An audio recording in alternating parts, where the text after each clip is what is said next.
मेरे प्यारे देशवासियों नमस्कार। నా ప్రియమైన దేశ ప్రజలారా నమస్కారం। ఈ సమయంలో సాధారణంగా మన దేశంలో అన్ని చోట్ల కూడా ఉత్సవాలు ప్రదర్శనలు జరుగుతూ ఉంటాయి, మతపరమైన పూజా కార్యక్రమాలు జరుగుతూ ఉంటాయి। కానీ ఈనాటి కరోనా ఆపద సమయం కారణంగా ప్రజల్లో ఉత్సాహం కోరిక ఉన్నా కూడా అందరిలోనూ క్రమశిక్షణ కూడా గట్టిగా ఉంది। ప్రజల్లో సామరస్యం బాధ్యత కూడా కనబడుతున్నాయి। ప్రజలు తమల్ని తాము చూసుకుంటూ ఇతరులను కూడా కనిపెట్టుకుని ఉంటూ తమ రోజువారీ కార్యక్రమాలు చేసుకుంటున్నారు। దేశంలో జరుగుతున్న ప్రతి ప్రణాళికలోనూ ప్రజలు ఎంతో నియంత్రణతోనూ సరళతతోనూ పాల్గొనడం ఇంతకు ముందెన్నడూ చూసెరిగాం। గణేశోత్సవాల్ని కొన్ని చోట్ల ఆన్లైన్లో జరుపుకున్నారు। అయితే ఈసారి చాలా చోట్ల ఎకో ఫ్రెండ్లీ గణేష్ విగ్రహాలు ప్రతిష్ఠించారు। మిత్రులారా, మనం నిశితంగా గమనిస్తే కనుక ఒక విషయం మనకు స్పష్టం అవుతుంది। అదేమిటంటే మన పండుగలు మన పర్యావరణం ఈ రెండింటికి ఎంతో దగ్గర సంబంధం ఉంది। మన పండుగలు ఒక పక్క మనకు ప్రకృతితోనూ పర్యావరణంతోనూ సహజీవనం చేయటం నేర్పిస్తే, మరో ప్రక్క ఎన్నో పండుగల్ని ప్రకృతిని పరిరక్షించటానికే మనం జరుపుకుంటాం। బీహార్లోని పశ్చిమ చంపారణ్ ప్రాంతంలో ఎన్నో శతాబ్దాలుగా థారు అనే తెగకు చెందిన ఆదివాసీలకు ప్రకృతిని రక్షించటానికి 60 గంటల నిర్బంధం అనే ఒక ఆచారాన్ని వారి సాంప్రదాయంలో ఒక భాగంగా చేసుకున్నారు। మన భాషలో చెప్పాలంటే వారు ఒక 60 గంటల లాక్డౌన్ పాటిస్తారన్నమాట। థారు తెగవారు ఈ ఆచారాన్ని ఎన్నో శతాబ్దాలుగా పాటిస్తూ వస్తున్నారు। ఆ 60 గంటల నిర్బంధం సమయంలో ఎవ్వరూ కూడా గ్రామంలోకి రారు, ఎవ్వరూ కూడా ఇళ్ల నుంచి బయటకు వెళ్లరు। ఒకవేళ ఎవరైనా ఇంటి నుండి బయటకు వచ్చినా బయట తిరిగినా వారి రోజువారీ కార్యక్రమాలకు చెట్లకు మొక్కలకు నష్టం జరుగుతుందని వాళ్ళు భావిస్తారన్నమాట। ఈ నిర్బంధం మొదలయ్యే ముందు ఆదివాసీ సోదర సోదరీమణులందరూ కూడా పూజా కార్యక్రమాలు చేస్తారు। ఈ నిర్బంధం అంతమయ్యే సమయంలో కూడా తమ ఆదివాసీ సాంప్రదాయ నృత్యాలు, సంగీత నృత్య కదంబ కార్యక్రమాలు ఎంతో ఉత్సాహంగా వాళ్ళంతా జరుపుకుంటారు। మిత్రులారా, ఇటీవలే ఓణం పండుగను ఎంతో వైభవంగా జరుపుకున్నారు। చింగం పేరుగల మాసంలో ఈ పండుగ వస్తుంది। ఈ సమయంలో ప్రజలు కొత్త వస్తువులు కొనుక్కొని తమ ఇళ్లను అలంకరించుకుంటారు, పూక్కళం తయారు చేసుకుంటారు। ఈ సమయంలోనే రకరకాల ఆటలు పోటీలు కూడా జరుగుతాయి। ఈ మధ్య ఓణం సంబరాలు సుదూరాల వరకు వ్యాపించాయి। అదే అమెరికాలోను యూరప్లోను గల్ఫ్ దేశాల్లో కూడా ఓణం సంబరాలు మనకు కనబడతాయి। నెమ్మదిగా ఈ పండుగ ఒక అంతర్జాతీయ పండుగగా మారుతోంది। మిత్రులారా, ఓణం వ్యవసాయానికి సంబంధించినటువంటి పండుగ। గ్రామీణ ఆర్థిక వ్యవస్థకి ఒక కొత్త ప్రారంభాన్ని అందించే సమయం ఇది। రైతుల శ్రామిక శక్తితోనే మన జీవితం, మన సమాజం నడుస్తాయి। రైతుల పరిశ్రమ వల్లనే మన పండుగలు రంగులను నింపుకుంటాయి। మన అన్నదాతని, మన రైతుల జీవిత భాగస్వామ్య శక్తిని వేదాలు సైతం ఎంతో గౌరవపూర్వకంగా గుర్తు చేసుకుంటుంటాయి। అన్నానాం పతయే నమః, క్షేత్రాణాం పతయే నమః అంటే అన్నదాతకు ప్రణామాలు, రైతుకి నమస్కరిస్తున్నాను అని అర్థం। ఈ కరోనా విపత్తు కాలంలో కూడా మన రైతులు తమ శక్తిని నిరూపించుకున్నారు। మన దేశంలో ఈసారి ఖరీఫ్ పంట దిగుబడి క్రితం సంవత్సరంతో పోలిస్తే 7% ఎక్కువగా వచ్చింది। ధాన్యం 10%, పప్పు ధాన్యాలు 5%, లావు ధాన్యం, కోర్స్ సిరియల్స్ దాదాపు 3%, ఆయిల్ సీడ్స్ దాదాపు 13%, ప్రత్తి అయితే దాదాపు 3% అధిక ఆదాయాన్ని ఇచ్చాయి। మన దేశ రైతుల్ని ఈ సందర్భంగా నేను హృదయపూర్వకంగా అభినందిస్తున్నాను। వారి పడ్డ శ్రమకు నేను ప్రణామం చేస్తున్నాను। నా ప్రియమైన దేశ ప్రజలారా, ఈ కరోనా విపత్తు సమయంలో దేశం అనేక విషయాలపై ఒకేసారి పోరాటం చేస్తోంది. కానీ దీనితో పాటుగా నా మనసులో ఒక ప్రశ్న ఉత్పన్నమవుతోంది. ఇంత ఎక్కువ కాలం పాటు ఇళ్లల్లో ఉండటం వల్ల నా బాలమిత్రులు తమ సమయాన్ని ఎలా గడుపుతున్నారా అని. గాంధీనగర్లో నేను స్థాపించినటువంటి చిల్డ్రన్స్ యూనివర్సిటీ ప్రపంచంలోనే ఒక కొత్త ప్రయోగం అని చెప్పాలి. ఆ చిల్డ్రన్స్ యూనివర్సిటీతోనూ భారత ప్రభుత్వానికి చెందిన మహిళా శిశు సంక్షేమ మంత్రిత్వ శాఖ, విద్యా మంత్రిత్వ శాఖ, సూక్ష్మ లఘు మధ్య తరహా పరిశ్రమల మంత్రిత్వ శాఖ మొదలైనటువంటి అన్ని శాఖలన్నింటితోనూ కలిసి పిల్లల కోసం ఎంతో ఆలోచన చేశాం. ఈ పని నాకెంతో హాయిగా లాభదాయకంగా తోచింది. ఇందువల్ల నేను కూడా ఎన్నో కొత్త విషయాలు తెలుసుకున్నాను. ఎన్నో కొత్త కొత్త సంగతులు తెలుసుకునే అవకాశం నాకు లభించింది. మిత్రులారా, మా ఆలోచన మన ఆట బొమ్మల గురించి, ముఖ్యంగా మన భారతీయ ఆట బొమ్మల గురించే మేమంతా కూడా ఆలోచించాం. మన పిల్లలకి కొత్త కొత్త ఆట బొమ్మల్ని ఎలా అందించాలి, ఆట బొమ్మల ఉత్పాదనలో ఒక పెద్ద కేంద్రంగా భారతదేశం ఎలా మారగలదు అని. అయితే మన్ కీ బాత్ వింటున్నటువంటి పిల్లల తండ్రుల్ని నేను క్షమాపణ కోరుతున్నాను. ఎందుకంటే ఈ కార్యక్రమం తర్వాత మీ పిల్లలు మిమ్మల్ని కొత్త కొత్త ఆట బొమ్మలు కావాలని అడిగే అవకాశాలు ఉన్నాయి. మిత్రులారా, ఆట బొమ్మలు పిల్లల యాక్టివిటీని పెంచుతాయి. దాంతో పాటుగా అవి మన కోరికలకు కూడా రెక్కలు ఇస్తాయి.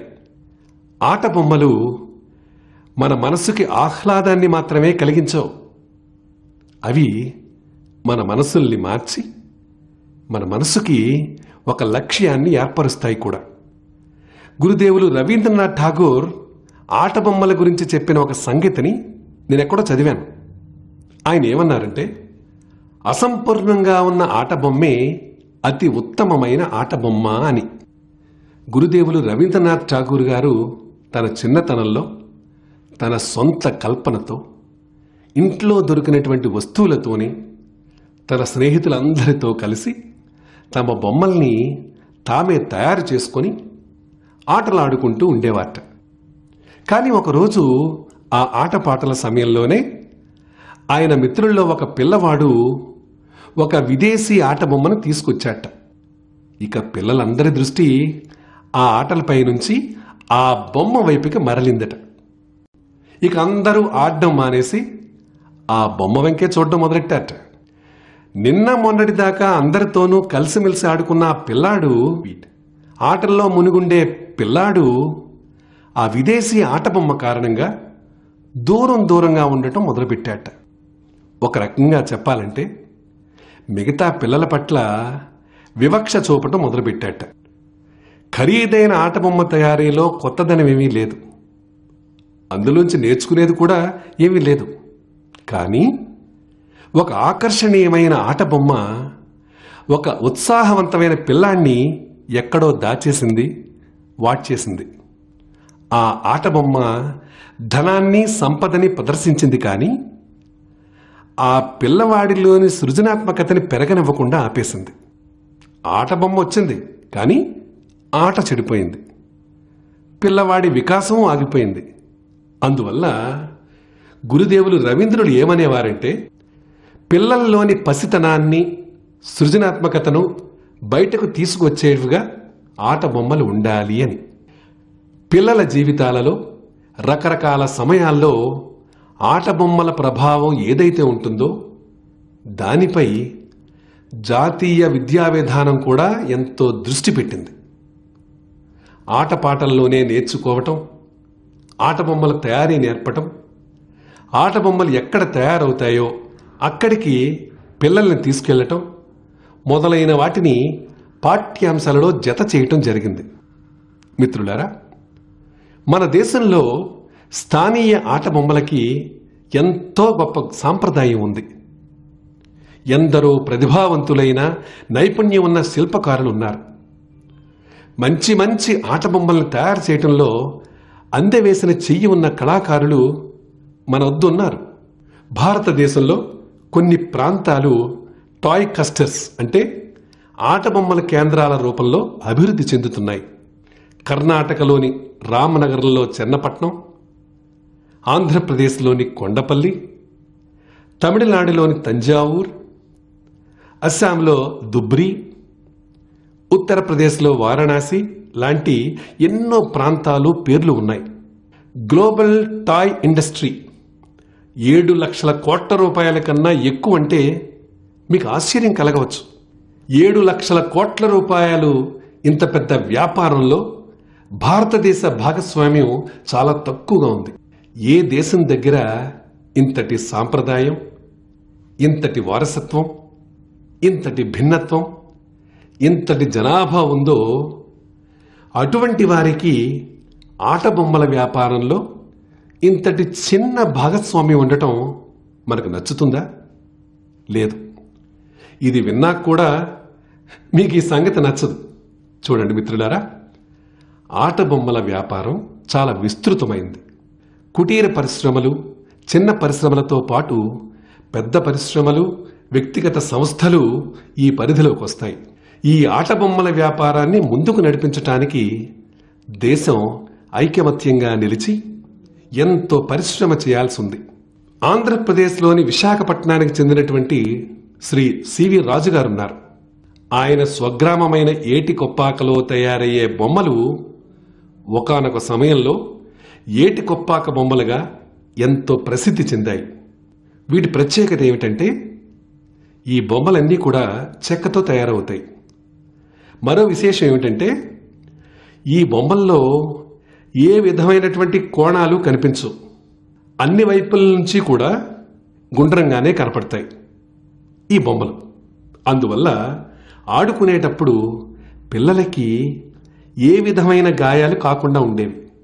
సివి రాజు గారు తన గ్రామంలో తయారయ్యే ఏటికొప్పాక బొమ్మల కోసం తన గ్రామంలోని శిల్పకారులతో కలిసి ఒక రకంగా ఒక గౌరవప్రదమైన గతాన్ని మన జీవితంలోకి తిరిగి తీసుకురావచ్చు.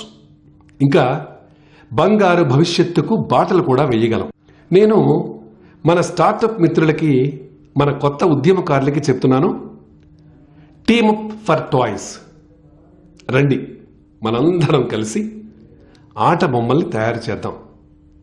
మనందరం ప్రాంతీయ ఆట బొమ్మల కోసం ఒకటవ్వాల్సిన సమయం వచ్చింది. రండి, మనం మన భావితరాల కోసం మంచి నాణ్యత ఉన్నటువంటి కొత్త కొత్త రకాల ఆట బొమ్మల్ని తయారు చేద్దాం. మంచి ఆట బొమ్మలంటే వాటి సమక్షంలో బాల్యం వికసించాలి, ఆనందించాలి. పర్యావరణానికి అనుకూలమైన ఆట బొమ్మల్ని మనం తయారు చేద్దాం. మిత్రులారా, ఈ కంప్యూటర్, స్మార్ట్ ఫోన్ల కాలంలో కంప్యూటర్ గేమ్స్ కూడా చాలా ప్రచారంలో ఉన్నాయి. పిల్లలు, పెద్దలు కూడా ఈ కంప్యూటర్ గేమ్స్ ఆడతారు. కానీ ఈ ఆటల్లో కూడా థీమ్స్ అన్నీ బయట వారు రూపొందించినవే. మన దేశంలో ఎన్నో థీములు, ఉపాయాలు ఉన్నాయి. ఎన్నో కాన్సెప్ట్స్ కూడా ఉన్నాయి. ఎంతో గొప్ప చరిత్ర ఉంది. అవును, మనం వాటిపై ఆటలు ఎందుకు తయారు చేయకూడదు? నేను దేశంలో ఉన్నటువంటి యువ ప్రతిభావంతులతో చెప్తున్నాను, భారతదేశంలో కూడా, అంటే మన దేశంలో కూడా గేమ్స్ తయారు చేయండి. భారతదేశానికి సంబంధించినటువంటి గేమ్స్ తయారు చేయండి. లెట్ ద గేమ్స్ బిగిన్ అన్నట్టుగా ఆటను మొదలు పెడదాం రండి. మిత్రులారా, స్వావలంబ భారత ఉద్యమంలో వర్చువల్ గేమ్స్ అయినా, ఆట బొమ్మల రంగమైనా అందరూ ఎంతో ముఖ్యమైన పాత్రను పోషించాల్సిన సమయం ఇది. సరిగ్గా 100 ఏళ్ల క్రితం సహాయ నిరాకరణ ఉద్యమం మొదలైంది. అప్పుడు సహాయ నిరాకరణ ఉద్యమం దేశ ప్రజల ఆత్మగౌరవాన్ని, శక్తిని తెలిపే ప్రయత్నం అన్నారు గాంధీ గారు. ఇవాళ మనం దేశాన్ని స్వావలంబ భారతదేశంగా మార్చటానికి ప్రయత్నం చేస్తున్నాం. మనందరం ఎంతో ఆత్మవిశ్వాసంతో ముందుకు నడవాల్సిన అవసరం ఉంది. ప్రతి రంగంలోనూ దేశాన్ని స్వావలంబన దిశగా అడుగులు వేయించాలి. సహాయ నిరాకరణ ఉద్యమ రూపంలో వేసిన విత్తనాలను ఇప్పుడు స్వావలంబ భారతదేశమనే వటవృక్షంగా మార్చటం మనందరి బాధ్యత. నా ప్రియమైన దేశ ప్రజలారా, భారతీయుల సృజనాత్మకత, ఫలితాలను సాధించే శక్తిని అందరూ విశ్వసిస్తారు. సమర్పణాభావం, భావుకత ఉన్నప్పుడు ఈ శక్తి అపరిమితమవుతుంది. ఈ నెల మొదట్లో దేశ యువతకు ఒక యాప్ ఇన్నోవేషన్ ఛాలెంజ్ను ప్రకటించాం. ఈ స్వావలంబ భారతదేశ యాప్ ఇన్నోవేషన్ ఛాలెంజ్లో మన యువత అత్యంత ఉత్సాహంగా పాల్గొన్నారు. ఈ పోటీకి దాదాపు 7,000 ఎంట్రీలు వచ్చాయి. వాటిలో దాదాపు 200 ఎంట్రీలు 2వ శ్రేణి, 3వ శ్రేణి పట్టణాల నుండి వచ్చాయి. ఇది స్వావలంబ భారతదేశానికి, దేశ భవిష్యత్తుకి ఎంతో మంచి శుభ సందేశం. స్వావలంబ భారతదేశ యాప్ ఇన్నోవేషన్ ఛాలెంజ్ రిజల్ట్ చూసి మీరెంతో ఆశ్చర్యపోతారు. ఎంతో పరిశీలన తరువాత రకరకాల విభాగాల్లో దాదాపు 2 డజన్ల యాప్స్కి పురస్కారాలు ఇవ్వబడ్డాయి. మీరు తప్పకుండా ఈ యాప్స్ గురించి తెలుసుకొని వాటిని ఉపయోగించండి. అటువంటి యాప్స్ తయారు చేయడానికి మీకు కూడా ప్రేరణ లభించవచ్చు. వీటిల్లో ఒక యాప్ పేరు KOO అనే కిడ్స్ లెర్నింగ్ యాప్. చిన్నపిల్లల కోసం తయారు చేయబడిన ఈ ఇంటరాక్టివ్ యాప్లో పాటల ద్వారాను, కథల ద్వారాను, మాటల్లోనే పిల్లల లెక్కలు, సైన్స్ ఎంతో నేర్చుకోవచ్చు. ఇందులో యాక్టివిటీస్ అన్నీ ఉన్నాయి, ఆటలు ఉన్నాయి. ఇలానే KOO అనే ఒక మైక్రో బ్లాగింగ్ ప్లాట్ఫామ్ కూడా ఉంది. అందులో మనం మన మాతృభాషలో టెక్స్ట్, వీడియో, ఆడియో ద్వారా మన మాటల్ని పొందుపరచవచ్చు, ఇంటరాక్ట్ కూడా అవ్వచ్చు. ఇలాగే చింగారి యాప్ కూడా యువతలో ఎంతో ప్రాచుర్యం పొందుతోంది. అలానే ఆస్క్ సర్కార్ అనే యాప్ కూడా ఉంది. ఇందులో చాట్ బాట్ ద్వారా మీరు ఇంటరాక్ట్ అవ్వచ్చు. అది కూడా టెక్స్ట్, వీడియో, ఆడియో అనేటువంటి 3 విధాలుగాను ఏ రకమైన ప్రభుత్వ పథకాల గురించైనా సరైన వివరాలను తెలుసుకోవచ్చు. ఇది మీకెంతో ఉపయోగకరమైన యాప్. స్టెప్ సెట్ గో అనే మరో యాప్ ఉంది. ఇదొక ఫిట్నెస్ యాప్. మీరు ఎంత నడిచారు, ఎన్ని క్యాలరీలు ఖర్చు చేశారు మొదలైనటువంటి వివరాల జాబితా ఈ యాప్ అందిస్తుంది. మీరు ఫిట్గా ఉండటానికి మిమ్మల్ని ఈ యాప్ మోటివేట్ చేస్తుంది కూడా. నేను కొన్ని ఉదాహరణలు మాత్రమే చెప్తున్నాను. మరెన్నో యాప్లు ఈ ఛాలెంజ్లో గెలుపొందాయి. Is equal to, books and expense, Zoho workplace, FTC talent మొదలైనటువంటి ఎన్నో బిజినెస్ యాప్లు, గేమ్స్ యాప్స్ ఉన్నాయి. వీటన్నింటి వివరాల గురించి మీరు నెట్లో వెతకండి. మీకు ఎంతో సమాచారం దొరుకుతుంది. మీరు కూడా ముందుకొచ్చి ఏదైనా ఆవిష్కరించండి, ఏదన్నా అమలుపరచండి. మీ ప్రయత్నాలు ఇవాల్టి చిన్న అంకురాలను రేపటి పెద్ద కంపెనీలుగా మారుస్తాయి. ప్రపంచంలోనే భారతదేశ ఉనికిని చాటుతాయి. ఇవాళ ప్రపంచంలో కనపడ్డ పెద్ద కంపెనీలు కూడా ఒకప్పుడు చిన్న స్టార్టప్. ప్రియమైన దేశ ప్రజలారా, మన పిల్లలు, మన విద్యార్థులు తమ పూర్తి సామర్థ్యాన్ని చూపెట్టడంలో పోషణ పాత్ర కూడా ఎంతో ఉంటుంది. యావత్ దేశంలో సెప్టెంబర్ నెల మొత్తాన్ని పోషణ మాసం అంటే న్యూట్రిషన్ మంత్గా జరుపుకుంటారు. నేషన్కి, న్యూట్రిషన్కి ఎంతో గాఢమైన సంబంధం ఉంది. మన వద్ద ఒక సామెత ఉంది, యథా అన్నం తథా మన్నం. అంటే భోజనం ఎలా ఉంటే అలా మానసిక, బుద్ధి వికాసాలుంటాయని అర్థం. శిశువుకి గర్భంలోనూ బాల్యంలోనూ ఎంత మంచి పోషణ లభిస్తే అంత చక్కగా బిడ్డ మానసిక వికాసం ఉంటుందని, అంత ఆరోగ్యంగా బిడ్డ ఉంటాడని నిపుణులు అంటారు. బిడ్డల పోషణ కోసం తల్లికి కూడా పూర్తి పోషణ లభించటం ఎంతో అవసరం. పోషణ అంటే కేవలం మీరు ఏం తింటున్నారు, ఎంత తింటున్నారు, ఎన్నిసార్లు తింటున్నారు అన్నది కాదు. పోషణ అంటే మీ శరీరానికి కావలసిన అన్ని పోషకాలు లభిస్తున్నాయా లేదా అన్నది ముఖ్యం. మీ శరీరానికి ఐరన్, కాల్షియం, సోడియం లభిస్తోందా లేదా, వైటమిన్స్ లభిస్తున్నాయా లేదా, ఇవన్నీ పోషణకు సంబంధించి ఎంతో అవసరమైనవి. ఈ పోషణ ఉద్యమంలో ప్రజలు పాల్గొనటం ఎంతో అవసరం. ప్రజా భాగస్వామ్యమే ఈ ఉద్యమాన్ని సఫలం చేస్తుంది. గత కొన్నేళ్లుగా ఈ దిశగా దేశంలో ఎన్నో ప్రయత్నాలు జరిగాయి. ముఖ్యంగా మన గ్రామాల్లో ఈ ప్రజా భాగస్వామ్యం ద్వారా ప్రజా ఉద్యమాలు తయారవుతున్నాయి. పోషణ వారం, పోషణ మాసం మొదలైన మాధ్యమాల ద్వారా ఎంతో అవగాహనని తీసుకొస్తున్నాం. ఈ ఉద్యమంలో పాఠశాలలను కూడా కలుపుకున్నాం. పిల్లల కోసం పోటీలు ఏర్పాటు చేయటం ద్వారా వారిలో అవగాహన పెరిగేలా నిరంతరం ప్రయత్నాలు చేస్తున్నాం. తరగతి గదిలో ఒక క్లాస్ మానిటర్ ఉంటారు. అలాగే న్యూట్రిషన్ మానిటర్ కూడా ఉండాలి. రిపోర్ట్ కార్డు లాగా న్యూట్రిషన్ కార్డు కూడా తయారవ్వాలి. ఇటువంటి ఏర్పాట్లు కూడా మొదలయ్యాయి. పోషణ మాసంలో భాగంగా మైగవ్ పోర్టల్ ఒక ఫుడ్ అండ్ న్యూట్రిషన్ క్విజ్ను కూడా నిర్వహిస్తోంది.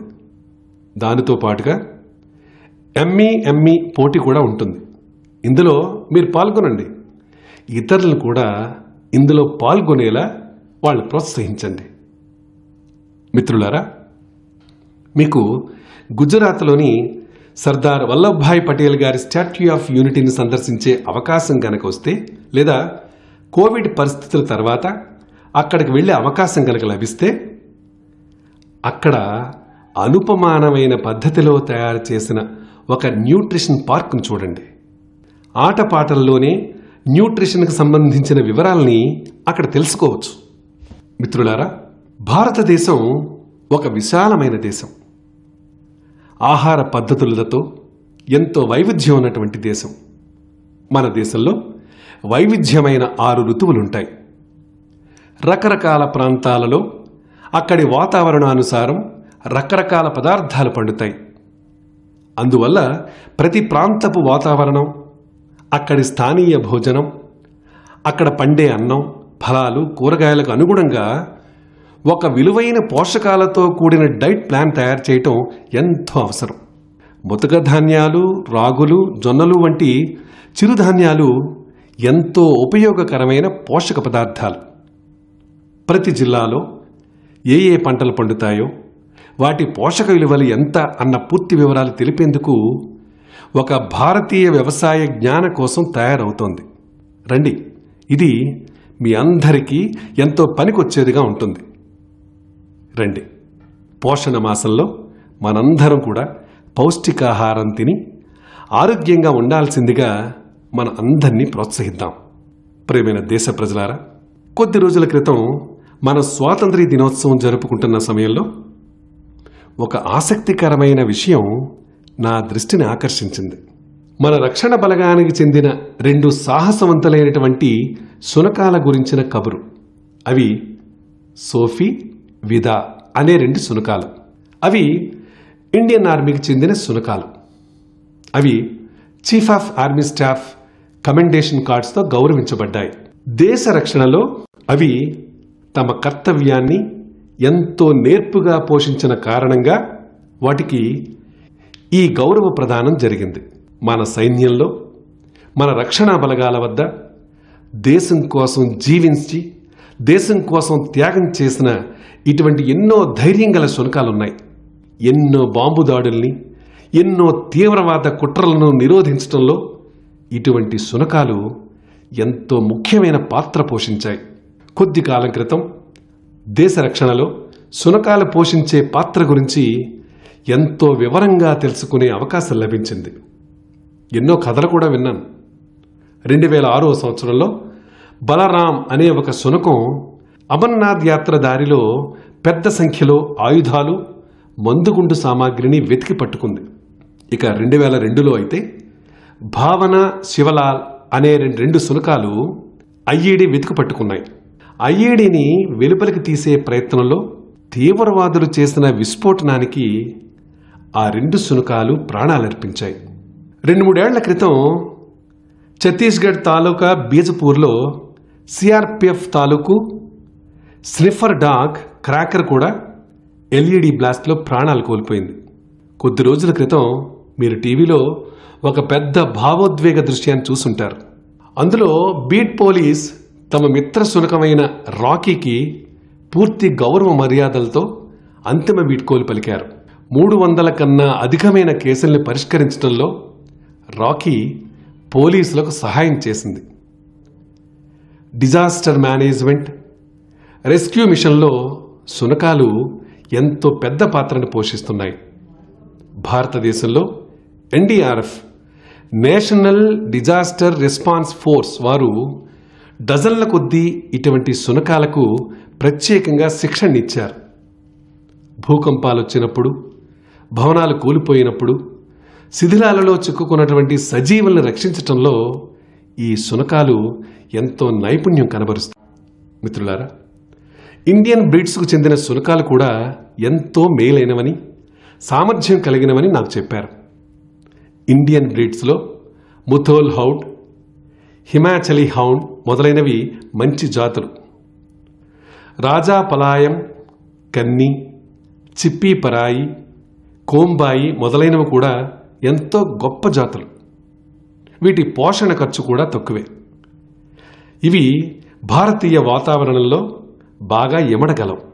ఇప్పుడు మన రక్షణ విభాగాల వారు కూడా ఈ ఇండియన్ బ్రీడ్స్ని తమ రక్షణ వ్యవస్థలో చేర్చుకుంటున్నాయి.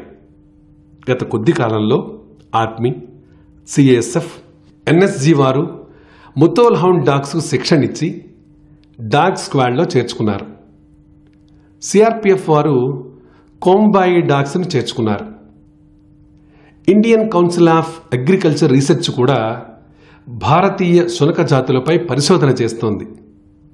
ఇండియన్ బ్రీడ్స్ని మరింత మెరుగ్గా, ఉపయోగకరంగా తయారు చేయాలన్నదే వారి ముఖ్య ఉద్దేశ్యం.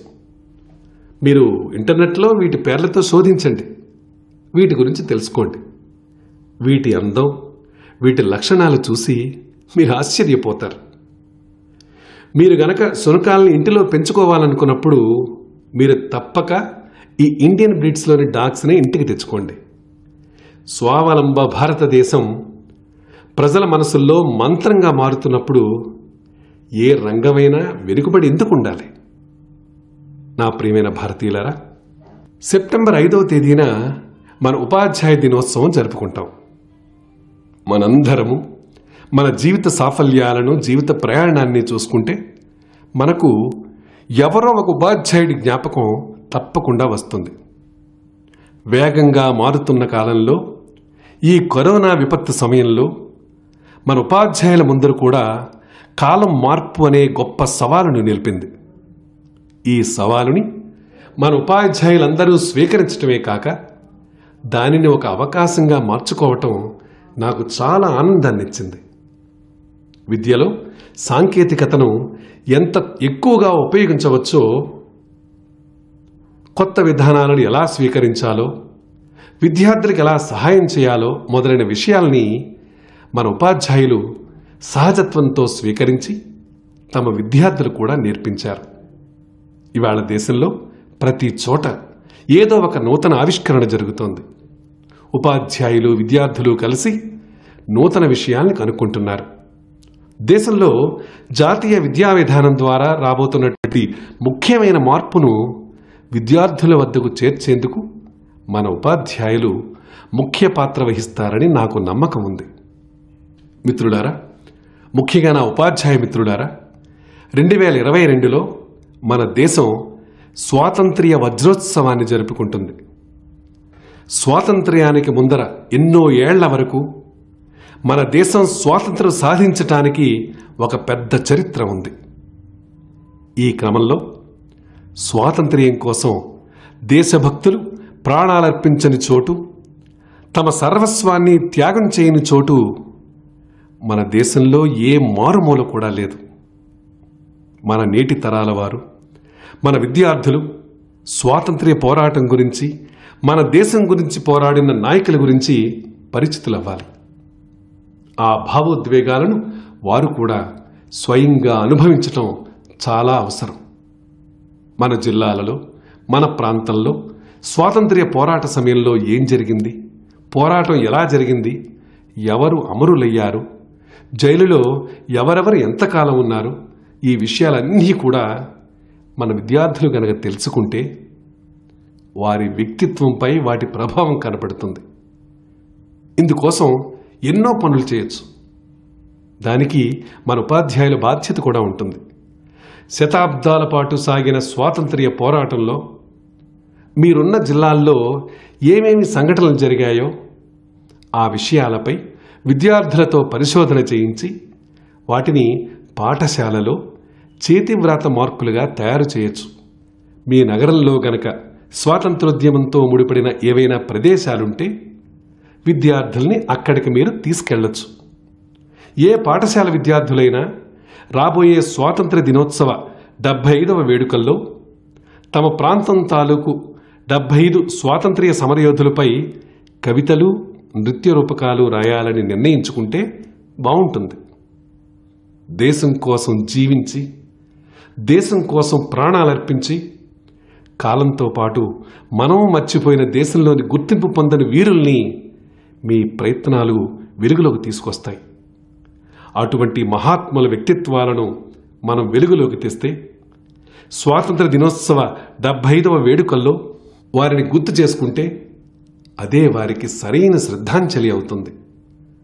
ఉపాధ్యాయులందరూ అందరినీ కలిసికట్టుగా ఉంచి ఈ ప్రయత్నానికి అనుకూలమైన వాతావరణాన్ని కల్పించాలని సెప్టెంబర్ 5న ఉపాధ్యాయ దినోత్సవం జరుపుకున్నప్పుడు నేను మన ఉపాధ్యాయ మిత్రులను తప్పకుండా కోరతాను. నా ప్రియమైన దేశ ప్రజలారా, దేశం ఇవాళ అభివృద్ధి దిశగా ముందడుగు వేస్తోంది. ప్రతి పౌరుడు ఈ యాత్రలో పాల్గొన్నప్పుడే, యాత్రికుడైనప్పుడే, ఈ అభివృద్ధి పదంలో పథకుడైనప్పుడే ఈ విజయం సుఖవంతంగా ఉంటుంది. అందుకని దేశంలో ప్రతి పౌరుడు ఆరోగ్యంగా, సుఖంగా ఉండాలి. మనందరం కలిసి కరోనాని పూర్తిగా తరిమి కొట్టాలి. మీరు సురక్షితంగా ఉన్నప్పుడే కరోనా ఓడిపోతుంది. మీరు 2 గజాల దూరంలో ఉండాలి. మాస్క్ను తప్పనిసరిగా ధరించాలి. ఈ సంకల్పాన్ని మీరు సంపూర్ణంగా పాటించాలి. మీరంతా ఆరోగ్యంగా ఉండండి, సుఖంగా ఉండండి. ఇవే శుభాకాంక్షలతో రాబోయే మన్ కీ బాత్లో మళ్ళీ కలుద్దాం. అనేక ధన్యవాదాలు. నమస్కారం.